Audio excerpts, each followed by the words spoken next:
sommes là aujourd'hui pour vous informer l'opinion nationale et internationale sur ce qu'il convient d'appeler aujourd'hui le cas Oumar Sall. Pour rappel, le sieur Oumar Sall est arrêté depuis le 17 novembre suite à des plaintes déposées par plusieurs personnes et des associations affiliées à la tariqa Tidjane. Il lui est reproché d'avoir tenu des propos diffamatoires, irrespectueux envers notre guide Cheikh Ahmed Tidiane Chérif et les pratiques fondamentales de la confrérie Tidjane. Nous tenons à rappeler que le Sénégal est un pays où la liberté de conscience et celle de manifester ses convictions n'est pas interdite, mais que ce soit dans les limites du respect de l'ordre public, respect de la séparation des institutions publiques, respect des organisations religieuses et le respect de l'égalité de tous devant la loi, quelle que soit leur croyance ou leur conviction. Justement, ce troisième point qui nous intéresse, le respect des organisations religieuses. Critiquer est une chose, mais l'islam a des principes. Ne pas se moquer de l'autre. Pour ce cas précis, on n'est plus dans la critique, ni même dans l'humour, mais celui de l'insulte. C'est comme s'il n'y avait plus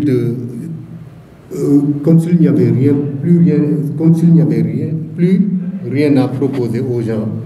que de mettre en dérision le sacré. C'est odieux. Nous désapprouvons totalement cela. C'est une vraie provocation vis-à-vis des millions de Sénégalais qui nous écoutent et qui sont là au Sénégal. Donc trop, c'est trop. Nous allons vous proposer quelques extraits qui vont éclairer votre lanterne ou la lanterne de certains qui continuent de se poser la question, la pertinence de cette plainte. Vous pouvez m'excuser.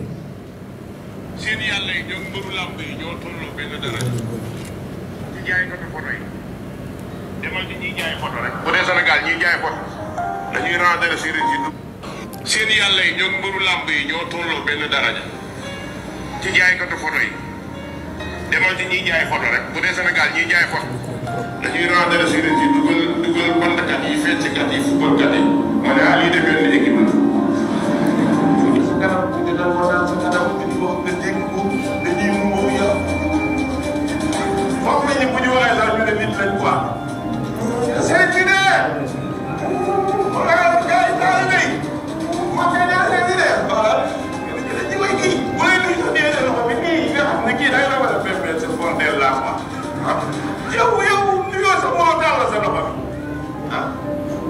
léegi dañoo jàpp ne day naaw daa mel ni drone rek waaw ku yor sa xalqatu zikr rek ne yonent bi day ñëw ak i sahaaba yow rek laal sa morso Aboubacar toog gauche Oumar droite Ali beneen côté bi beneen côté yonent bi ñëw ci digg bi toog waaw mais bu fekkee yonent bi ñëw ci xalqatu zikr yi dina war ko sonn de bu fekkee li àdduna bi yëpp li fi xalqatu zikr yonent bi da koy wër mbokk yi loolu war na ñëw tey la ñuy def boo taxawoon ni bi daal àdduna imagine tey ki bëgg taxaw ñëw Allah biir jàkka nee na loolu alquran la ko alquran ci kan la wàcc te ci Muhammad sallallahu alayhi wa sallam bisu àjjuma saxaaba yi dañuy tudd yàlla ci suba yi ak ngoon dañuy julli toog tudd yàlla fa nga toog mais daa muy def mbooloo loolu mooy bidaa soo comprendre yow da nga naan lii sunna la saxaaba yi def nañ ko mais wax dañ ko defee moo tax mu nekk bidaa ndax saxaaba yi amul ko saxaaba yi musu ko nekk mbooloo sànni benn affaire ñëpp dajaloo toog ngeen buus c'est du folklore loolu naqaree def. Voilà. li ngeen dégg nii c'est des propos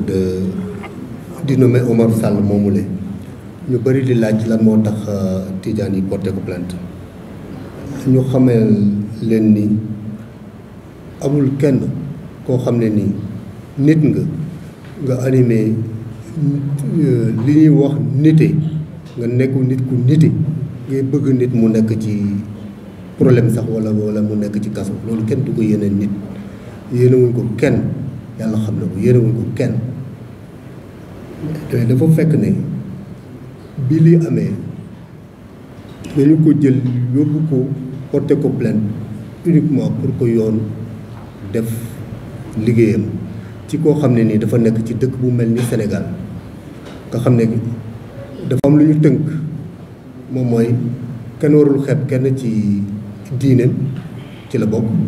kenn warul xeeb kenn ci bëgg-bëggam ci la bokk kenn warul xeeb kenn ci làkkam ci la bokk ndax ñun ñëpp dañoo wuute ci làkkin wuute ci bëgg-bëgg wuute ci ngëm-ngëm ku nekk war a respecter nit ki li mu gëm comme que nag artu nañu plusieurs fois mu continuer di génn di def ay sorties yu mel nii ku ne xam ne ni tijaan yi ñoo fi tàllal lu weex ajjuma di def xadratul juma ku ne xam ne ni ñoom ñooy wax allah allah ci juma yi ajjuma aj par vendredi donc loolu moom junju doy na borom xel mais bu tuddul ne tijaan yi la ñëpp xam nañ ni tijaan yi la un dossier pendant devant la justice kenn waru ci àddu moo tax dañuy bàyyi yoon mu def liggéeyam dañ leen woowoon fii rek wax leen lan moo junjoon boobu les plaintes léegi dañuy bàyyi nos intervenants au nombre de 3 ñu jël la parole pour vous lire le communiqué de presse rédigé conjointement par les différentes parties plaignantes dont le collectif international des talibés cheikh officiel, mais aussi le collectif international des talibés cheikh est représenté. Le procès de M. Oumar Sall contre des disciples Tidjane sera tenu le 1er décembre au tribunal de grande instance de Dakar. Le prêcheur a été arrêté depuis le 17 novembre suite à des plaintes déposées par plusieurs personnes et associations affiliées à la Tidjania. Pour rappel, M. Oumar Sall, dans ses prêches, ne cesse de s'attaquer au fondement de la tariqa Tidjane et à ses guides. Dans plusieurs de ses vidéos, il affirme, et là, nous vous donnons un résumé, une sorte d'échantillon, peut-être pas représentatif de tous les écarts de langage qu'il se permet. Il dit que Sayyidina Cheikh radiyallahu ta'ala anhu était un chrétien et s'appelait Michel, qu'il a été même un faux monnayeur et que c'était la raison pour laquelle il avait été expulsé de l'Algérie pour aller s'installer à Fès. Que les assemblées de zikr que nous appelons Hadratul Juma ou Wadifa sont des tiahan. Que les disciples Tidjane ne faisaient pas l'appel à la prière de Takussan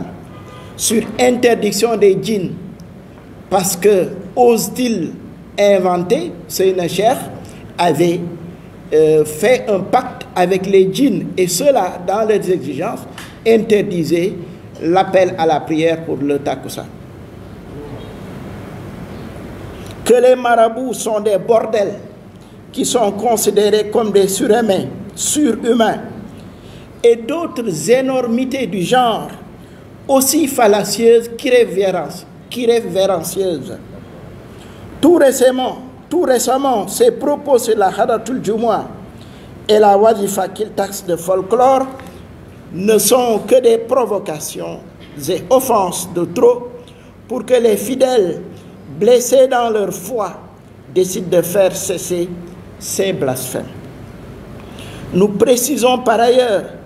que notre objectif étant de faire cesser les attaques contre la tariqa par M. Sall,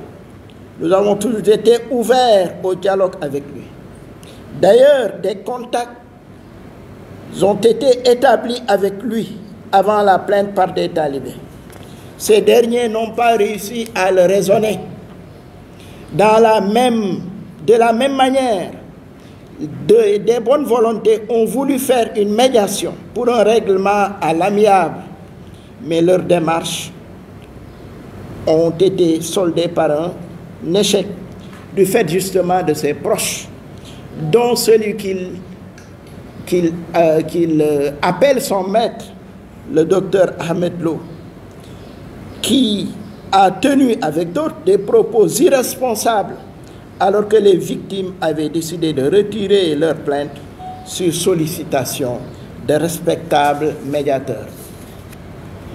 Rappelons que le débat aurait pu être sain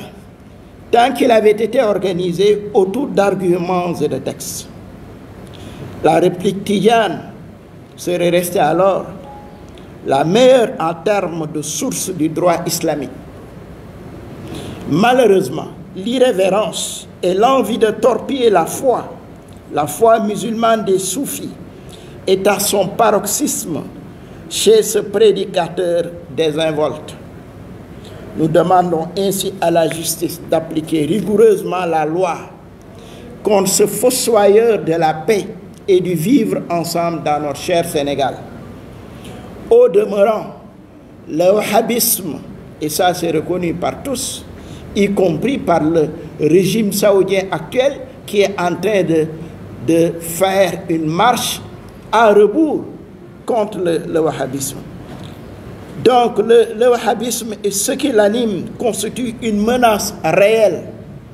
pour notre modèle social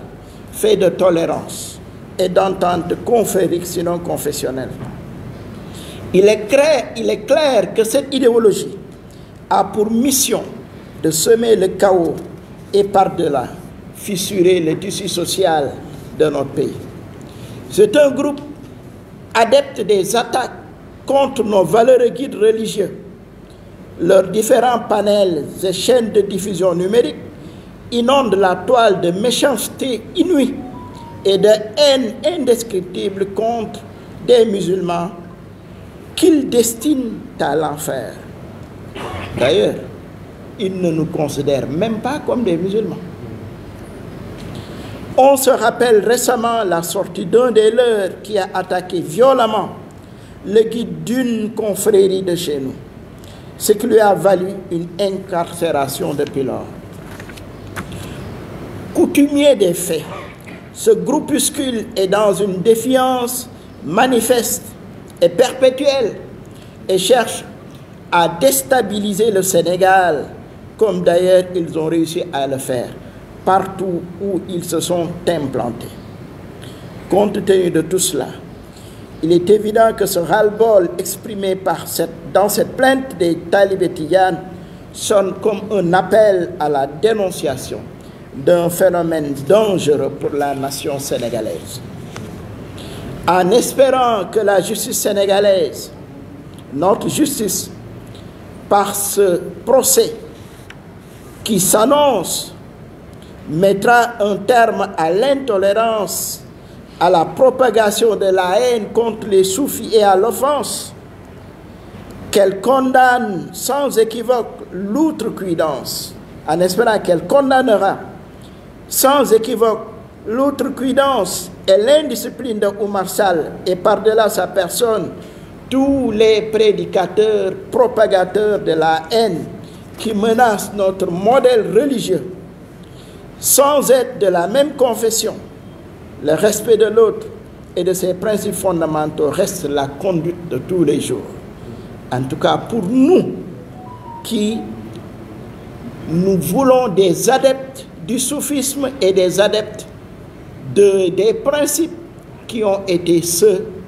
du prophète sallallahu alayhi wa sallam et de la communauté de croyants qui étaient autour de lui.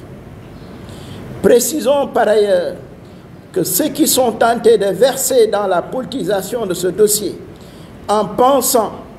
qu'il y aurait une main quelconque derrière cette action ont tout faux.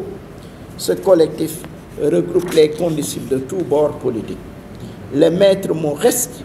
le respect de la Tijania et de ses guides de ses principes et de ses pratiques. Autant Ahmed Lo a usé de son droit d'ester en justice pour un fait bénin, autant nous usons de notre droit citoyen de réparer une injustice qui aurait pu être réglée autrement. Notre responsabilité collective est de préserver la paix sociale au Sénégal. Voilà, en peu de mots, ce que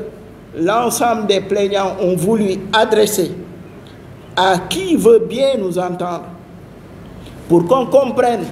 que cette plainte est un moindre mal, parce que quand même, s'adresser à la justice vaut mieux qu'une expédition pénitive qui aurait pu bien se faire, parce qu'il y a des talibés qui en avaient marre et qui étaient prêts à en découdre avec cet irrévérencieux Omar Sall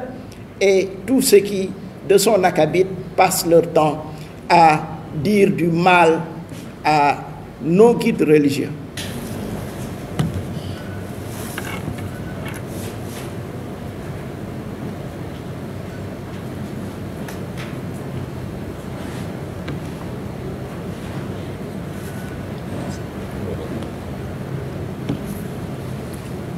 Assalamu alaikum wa rahmatullahi wa barakatuh. Mbokki biir réew mi ak biti réew, mbokk yi yittewoo jàmmi réew mi, mbokk yi yittewoo jubóog ñoñ diine ji, mbokk yooyu ñoo soxlawoo jotaay bu mel nii, ndax ñaari doomi réew mi, ñaari doomi diine ji la xew-xew dox ci seen diggante ba ñu yóbbu ko ci kanamu àttekat bi. kenn ki ñu di ko wax Oustaz Omar Sall dib imam ci jumaam, dib jàngalekat ci ekoolam, di kilifa ci mbooloo mu bare mu koy déglu di déglum njàngaleem te am na ci droit bu ko neexee. waaye am ci beneen wet gi yeneen njabooti diine ji di njabooti réew mi, ñoom it am seeni juma yu nuy jiite di fa jàngale, di fa yaree, di fa gindee. kañ fay jàngale jàngaleem di yonent bi sallallahu alayhi wa sallam.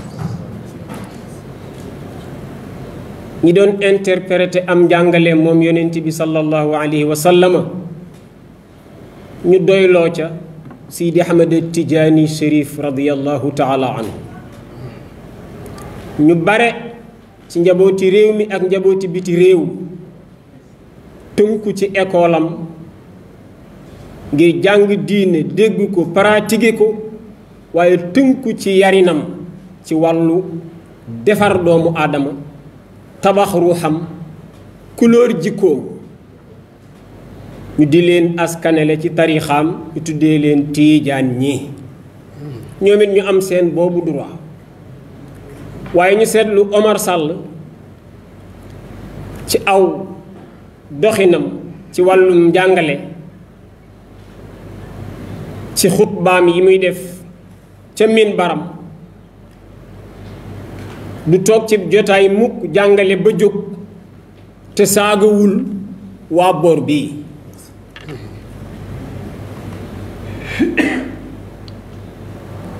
yooyu saaga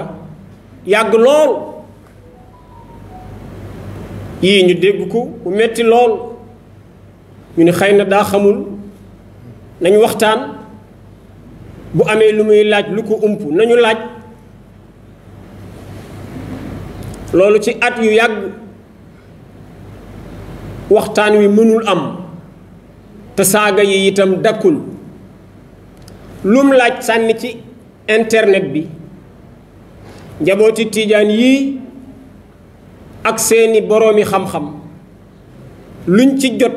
mu nar a lëntal xelu njaboot ñu leeral loolu fu mu bokk ci diine ji ñii di bindi téere ñii di wootey ndaje internet ba ñu nekk nag fësal fa seeni kàddu am ci ndaw ñi ñooñ am nañ jot googu ñoom it bokk ak ñoom internet bi lu ñu lëntal bàyyi fa ñu fekk leen fa leeral ko kenn la ci ñooñu oustaz Makhtar Sarr kenn la ci ñooñu oustaz Khalifa Mbuub kenn la ci ñooñu oustaz Mouhamed Kama Thiaw mii daane léegi kenn la ci ñooñu Cheikh Baye Niass mën naa cee tudd ñu bare ñooñu ñoo gën a fés ci ñi bokk ak ñoom terrain internet bi loolu dëkkul xas yi ŋàññ yi saaga yi yéjj yi ba àgg ci nit ñu yéen kooku ngeen topp ni moo leen di jàngal moom doon jullit di baayam dub jullit yaayam dub jullit biñ koy jur judduwul ci diine te ki muy waxal dereetu yonent bi la sallallahu alayhi wa sallam waaye loolu dadul aw xas yow judduwoo ci diine rek waaye dabe si nga ñi ci juddoo ëppalewuñ la ci saxaaba yi gën ci xeet wi gannaaw yonent bi ñu bare ci ñoom lislaam nekk na fi te bokkuñu ba seen dund cate ñuy door a bokk jóge ca ña yées bokk tey ci ñi gën te dañoo dabe rek waaye xàmmeewu ko noonu jàpp na ni loolu comme na saaga yi gën a ñaaw rek bii moom jekku na ko nañu ko ratax seen waa ji ngeen topp du woon ab jullit miseel la tuddoon doyu ko mu ni ak jubadéem moom kooku ngeen topp dafa daan yëngatu ci xaalis bu lewul ñi feesal kaso yi tey ci ñooñu la bokkoon wax ni looloo waral ñu dàqee ko Algérie mu tuxu fa ñëw Faas te ki muy wax bi muy toppatoo am njàngam ak gëstoom nit yàlla yi wàcc na ci réew mu ñuy wax Tunisie ñu gis ko xam-xamam ak jikkoom ak mën jàngaleem buuru réew ma proposé ko dénk ko ministère éducation buuru réew ma proposé ko boobu ministère bi mu jotee ci lettre buur bi fajar fekku ko ci moom réew mu ne ñii kuñ tënk liñ bëgg te man li may wut di jiite ab ministère du ko maye kooku la ni lim yittewoo woon mooy xaalis bu setul kooku muy wax nee na daawul julli tàkkusaan waaye daf ko daan tere sax njabootam mooy ñun ndax ñàkk julli tàkkusaan googu sart la bu mu waxtaan ak jinne ju bon jinne ji di am yu mu koy jox moom it muy am yu muy defal jinne ji te jinne jooju la mu bëgg da caa bokk yaag sa mbooloo da ngeen di bàyyi julli tàkkusaan Omar Sall lay wax te kii muy wax boo demee ci njàngaleem daa fa fekk mu ni aaya bi yàlla naan xaafizu ala salawaati wa salaati alwusta aaya bi yàlla naan na ngeen fonk julli yépp dugg mu seppiwaat ca ak julli boroom xam-xam yépp ni kon googu ñu seppiwaat am na masiya am na tiitar bu mu ëppalee yeneen julli yi boroom tarixa bi Sidi Ahmed Tijaani ni moom ni mu déggee assalaatul wusta muy julli tàkkusaan mu ni taalibeem yépp lu ngeen mën a jàpp waxtu wu jot julli leen waaye waxtu wi ngeen war a gën a ragal pour faat ko nay tàkkusaan ndax faat tàkkusaan dafay màbb ay jëf ki jàngale lii la ni moom daawul julli tàkkusaan waaye daf ko daan aaya sax ay taalibeem Omar ay wax bokk na ci muy wax bii ci mujj ni mbooloo mu toog sànni benn affaire tiim ko naan allah allah loolu ay caaxaan la mu teg ca ni muy waxe ni maa ko wax kum naqari deewal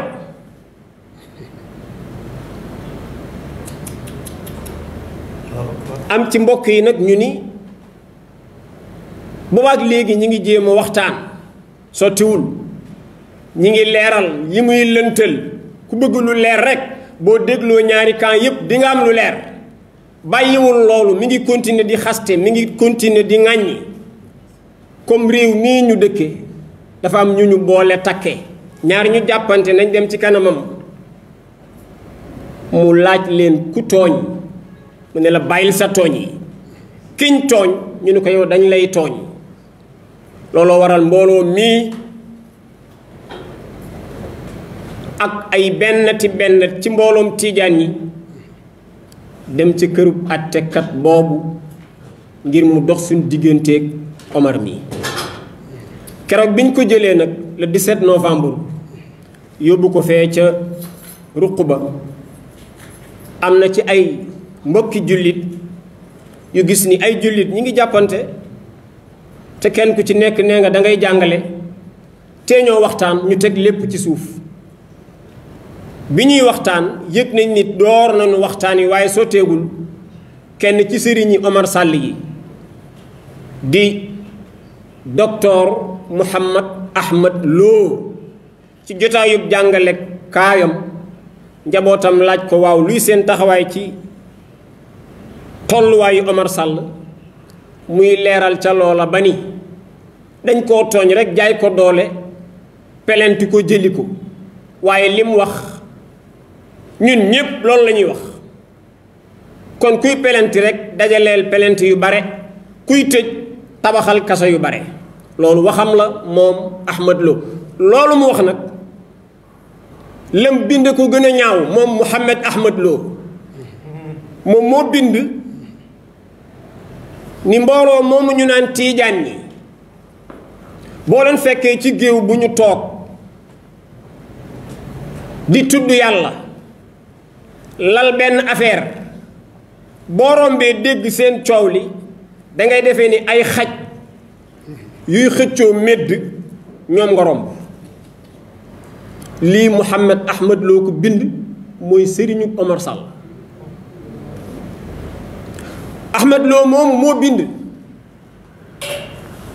ni diine ji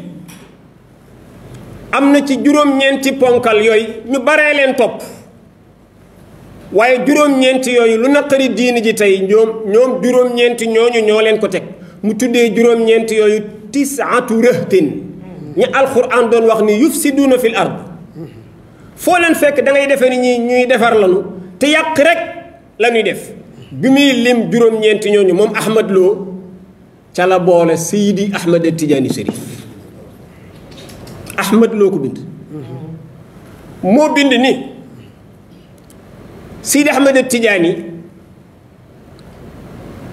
dafa digal taalibeem yi ni leen ku ci manqué dépense mën ngaa dugg ci marché bi place boo jekku dajjil moo ko bind moo bind ni boo manqué dépense mën ngaa gàddu sa ngànnaay taxaw ci kaw tali bi ku la romb nga agressé ko lu mu yor jëlal lew na la moo bind ni Sidi Ahmed Tidiane ak i njabootam ñoom kenn du leen bindali bàkkaar te Sidi Ahmed Tidiane moo leen ko jàngal moo ca dalal leen noonu seen xel te bi mu koy wax moom Ahmad Lo lam sos teg fa ni Sidi Ahmed Tidiane ko wax li Sidi Ahmed Tidiane doon wax muy ab lettre bu mu adressé ab buur bu mu nekk ci réewam mu bind lettre buur ba di ko yedd di ko saraxu di ko ñaan di ko waar di ko moytuloo àqu aw askanam ci même lettre boobu la Ahmad Lo jël kuppati ca la ko neex ni bëcc cib téeréem ni xool leen Ahmed Tidiane li mu wax nee na buur bi yow loo mën a def ak amoo ko bàkkaar amoo ko yàlla topp la dara mu ne loolu groupe boobu mu boole buur bi ca la boole ay taalibeem Ahmad looy wax sëriñub Omar Sall kooku kon bu ne Omar lii mu wax bu dee moo waral pelenti yi war naa bare daa mujjee wax bi waaye lam wax ca téeréem ba Omar ñemewu ko wax kooku pare na pour uuf Omar ñun nag ci Omar mii lañ tàmbalee ndax kee daa bind boo miinul mbindum yaaram buñ la nee lii moo ko bind da nga naan bind ko waaye kii wax ci làmmiñ wu ñu dégg boo xasee dañ xam ne dangaa xaste boo saaga dañ xam ne dangaa saaga loolu nag ci la Omar nekk waaye téere ba képp luy firi li ca téere ba lépp ñemewul a firi lépp loolu na ko ñëpp xam mbooloo mii nag bi yooyu dakkul te mën a ëppi loxo ndax am na ci biir tijaan yi ñooñ waajoon nañu ngir jóg ak seeni pexe comme réew mi bindoowul noonu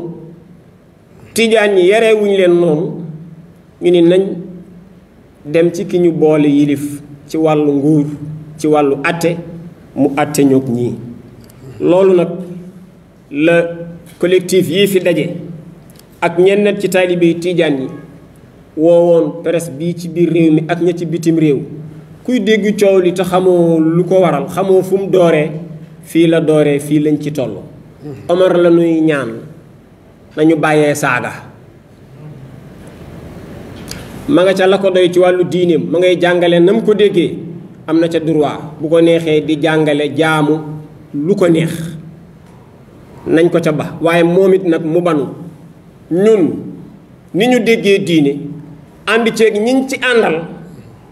am nañ ci droit ñun itam jaruñoo saaga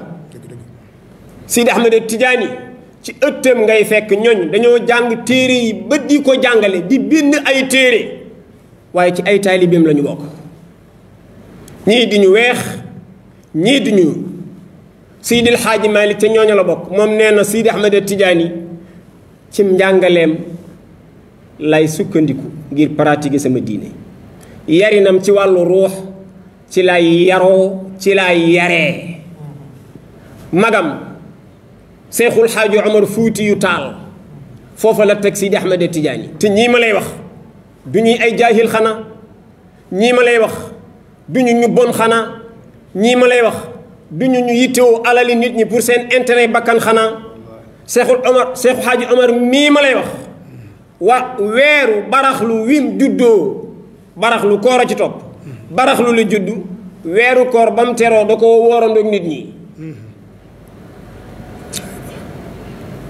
kookum topp caaxaan bàyyiwu ko fa ak ñeneen ñi nga xam ci réew mi ak ci bitim réew ci ay niti yàlla ñu sell ñu ragal yàlla ñoo doyloo Sidi Ahmed Tidiane ak njàngaleem ñu doyloo ñooñu bokk di tënku ci njàngaleem Sidi Ahmed Tidiane ñu boole ñoo ñii ñu booleel teg photo mbër photo fecckat photo jigéen juy jaayu ak sunu kilifa yi nit ñi benn équipe bi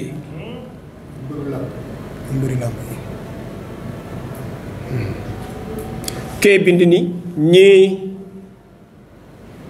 ñoom ci seen dégginu diine nit mën naa sëy ak yaayam garaawul nit mën naa takk sëram garaawul nee na ñun ak ñi ma la tuddal ñun nii la ñu déggee diine lii tooñ la lii aw xas la lii aw ŋàññ la lii aw saaga la wu ñu dëkkee di ñu ko saaga ak di ko saaga suñuy kilifa loolu nag la ñuy ñaan ku ci mën dara mën a dox ci suñu diggante mu dakk nga saafara ko ñun aw nañ fi ñu war a aw bu saafara woo loolu la ñuy sàkku bu saafara wu wul ñun lii la ñuy sàkku mu saafara wu mu des nag ndax danga koy saafara wala danga ñuy bàyyi nu saafara ko surtout ñaari ginaar kat bu ñuy cofante da ngay dox ci seen diggante rek wala menn mi loqi bëtug menn mi loolu nag bëgguñ caa àgg ak benn jaamub yàlla rawatina ab jullit ñun jullit lañ leen jàppee donte ñoom jàppee wuñu ko waaye ñun wóor nañ ñi ñoom dañoo sikk képp waaye ba léegi ay jullit lañu ba léegi ay jullit lañu nañu waxtaan li ñu dëppoo ci diine ñu ànd ci pénc mi li ñu wuute ci ay masala yu sew ne kenn ku ci nekk déglu kala doy cim njàngale